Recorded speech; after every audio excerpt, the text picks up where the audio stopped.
What up, what up? It's your boy, Fly Capone, aka Chef Fly, better known as DJ Capone, and Fly Tobin on the beat. This is the Real Talk Podcast Show. I want y'all to give it up one time. And it's your favorite girl, Mimi. Give it up 2 times. Now, before we get started, I just want to give a big shout out to Indianapolis, Naptown artists from my hometown, bigro6, for signing the deal with 300, putting Naptown on the map. You deserve a round of applause.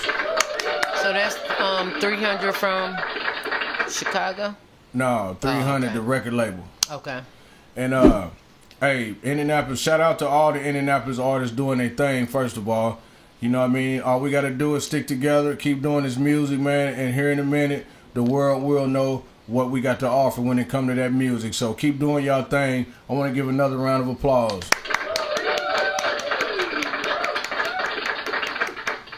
Now, what's going on, Mimi?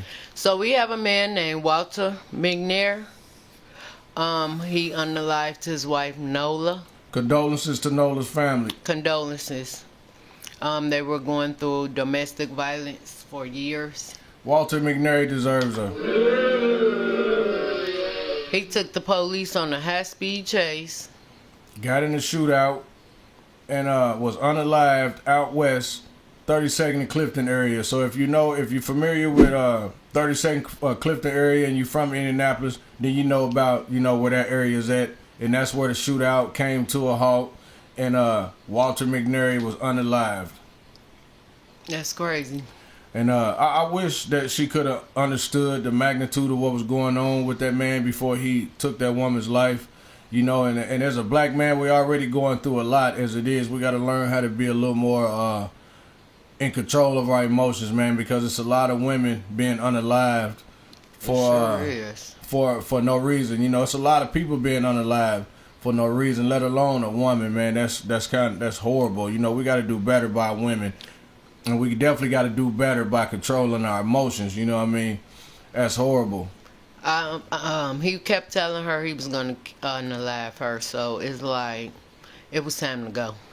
Yeah, she should have definitely packed up and got on out of there before it led up to this point. That's probably why she went to her sister's house. They said she went to her sister's house to get away for a while. And he followed her over there. And unalived her. Now, this is where we need more protection. Like, even with women, more women got to learn how to protect themselves a little more, too, and be ready for certain things, you know, when that type of thing happens. Even though we can't control what happens, we can protect ourselves or at least give ourselves a fighting chance, man and women, Right. And that's horrible, and Walter McNair deserves it.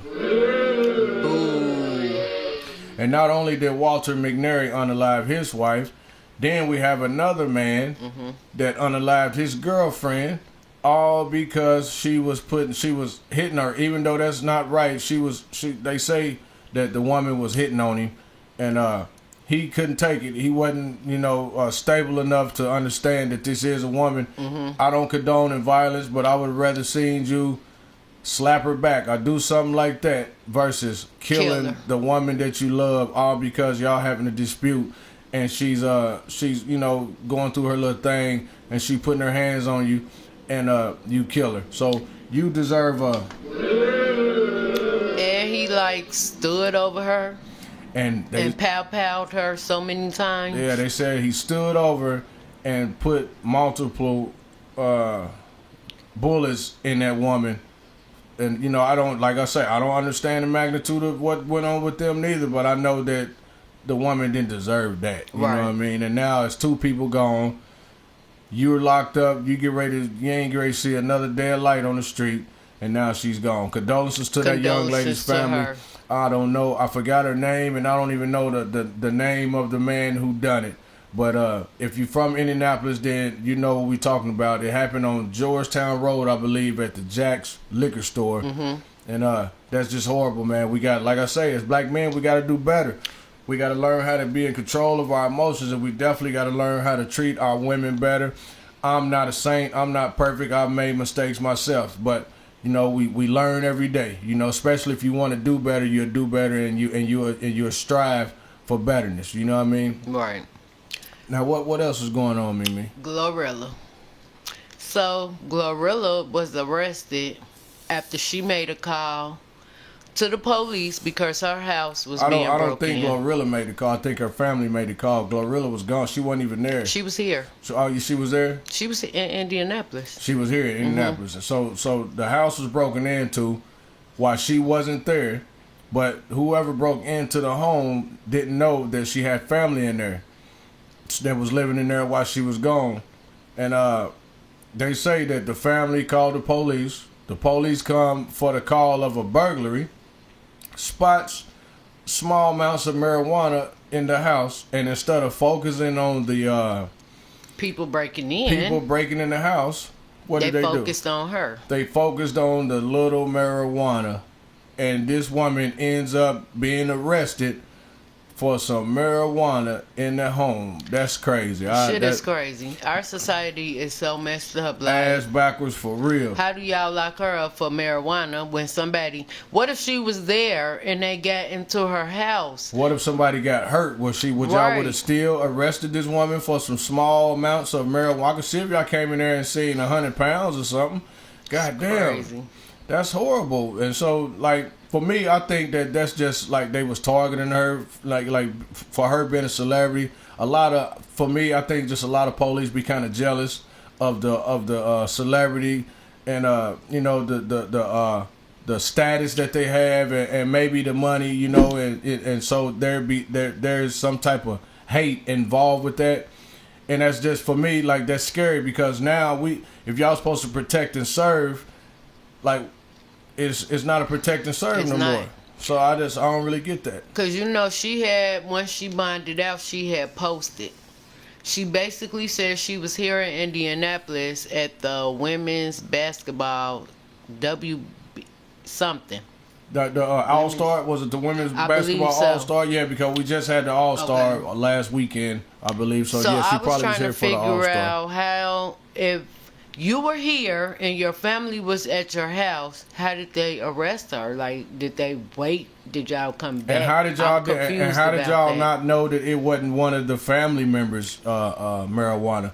Y'all just assumed that it was hers because it's her house, so y'all arrest her because she's the star. That's what I believe. You know, they arrested her because she's the star. She holded the most weight, so they wanted to put something on her. But for me, I think this is where it starts with her now, you know, because every celebrity got to go through a phase, you know. So I think that she just had a target on her back, you know what I mean? Because she got put over like a week or two ago, and she asked the lady police officer, "Did you know who I am?" Yeah. I believe they do be knowing who they are. They be knowing who they are. You ran my tags before you even pulled me over, so you know who I am. I believe they do be knowing who they are, and so I believe that they use that for a moment of stardom themselves by being the police or the officer that arrested the superstar. You know what I mean? So that gives them some type of light, and that's just, for me, that's kind of scary. You know what I mean? It is.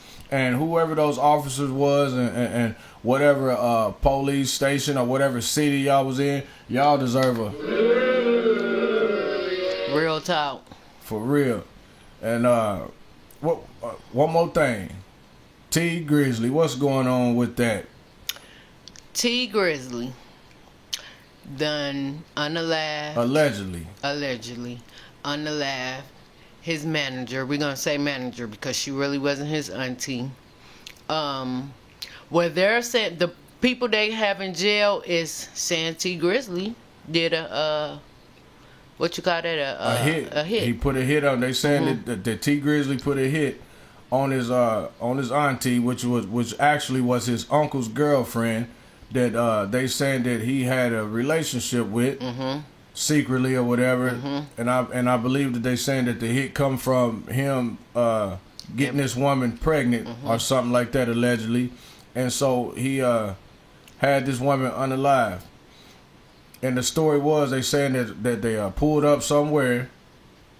T Grizzly gets out the car all of a sudden, goes on some porch or something, and all of a sudden some hitters come, open up the door, and unalive this woman. But like, did you hear him say he was on an interview with somebody and they was asking him what happened, and he says, "Oh, she called me." Yeah, I seen that. And she couldn't really talk. He couldn't really hear what she was saying. She was like passing away. Yeah, and it just seemed kind of fishy to me, man. This guy is big. They can, and not only that, if they hit that quick, then obviously they saw you get out the car. So if they was for you, why they didn't come and hit you up? You know what I mean? Why they didn't get you on the porch, or why they didn't just spray the whole car up? If anything, you know what I mean? It sounds real fishy. It definitely sounds real fishy, and they say that rapper Sada Baby, that was his manager as well from Detroit. Really? Detroit rapper Sada Baby, they say that was his manager. They say Sada Baby is the one who came and identified the woman's body. And he asked T Grizzly, "Tell me you ain't had nothing to do with this." And they say T Grizzly looked him in his eye and said he didn't have nothing to do with it.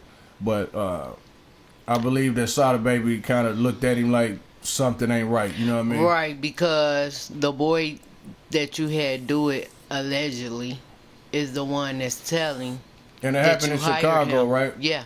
And they said it's allegedly supposed to be some OTF members, like 600 Wu-Tang or something like that. And it was enough. And these are people that he hang around, though. Like, you hang around them. So why would they be coming for you? And not only do he hang around them, he continued to hang around them after these is the people that's allegedly done the hit. Right. And they also saying that whoever done the hit, these are the people that's putting him out there saying that he paid to get this done. Sure is. Now, if you paid to get that done off of you wanting to be a shady guy and have an affair with your uncle's girl while he's in prison, you got to be the biggest fool I've ever heard of in my life. I swear. That's horrible.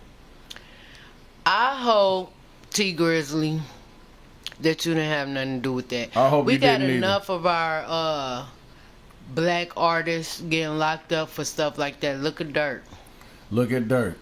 And look at all of them. They look at all of y'all. They snatching them all up. You know what I mean? And they doing it. They really doing it now. Back to back. They hitting now with all these Ricos. Sure is. You know, I've never heard of a Rico until now. Yeah. It's going crazy. And one other thing I want to talk about is family, man. Family, we got to stick together. Too much, family is only a word these days unless you're conducting yourself like family. If you got an issue with your family, don't talk behind their back. Don't act funny. Don't smile in their face when you see them and then talk crazy about them behind their back. Sit down, have some meetings, talk, get some understanding, love your family while they're here. You know what I mean? Because you only get one, Yep. And really, that's about it. We just wanted to conversate a little bit, let y'all know what was going on, man. Love your family. Stay out the way. Whatever goes up, got to come down. Whatever you throw out there, got to come back at you. So give respect. It bring forth respect. Give love. It bring back love. And with that, we out. And follow our podcast, Real Talk. Real Talk Podcast Show, and we out. We out.